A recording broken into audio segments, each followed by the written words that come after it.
सातपुडा पर्वतरांगेच्या कुशीत वसलेलं गायमुख तीर्थक्षेत्र हे श्रद्धा, निसर्ग आणि अध्यात्माचा सुंदर संगम म्हणून ओळखलं जातं। महाराष्ट्र आणि मध्य प्रदेशातून वर्षभर हजारो भाविक इथं दर्शनासाठी येतात।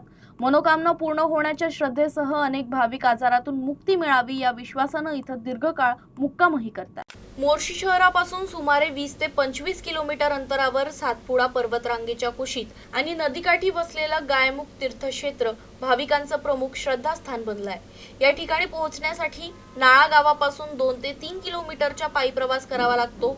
डोंगर, दऱ्या, हिरवाई आणि नदीच्या सानिध्यातून जाणारा हा मार्ग भाविकांना वेगळाच आध्यात्मिक अनुभव देतो।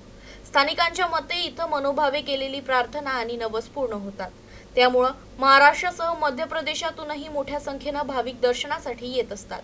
विशेष म्हणजे काही भाविक जुन्या आजारातून मुक्ती मिळावी या श्रद्धेने इथं सव्वा महिना ते 3 ते 4 महिने मुक्काम करतात। सातपुड्याची शुद्ध हवा, नदीचं स्वच्छ पाणी आणि येथील शांत वातावरण आरोग्यास लाभदायक ठरत असल्याचा अनुभव अनेक भाविक व्यक्त करतात।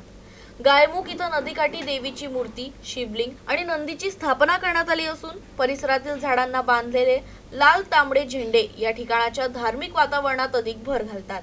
दरम्यान पावसाळ्यात नदीच्या पाण्याची पातळी वाढत असल्याने भाविकांनी विशेष काळजी घ्यावी, तसंच पायी प्रवासासाठी आवश्यक साहित्य सोबत ठेवावे असं आवाहन स्थानिकांकडून करण्यात आलं आहे।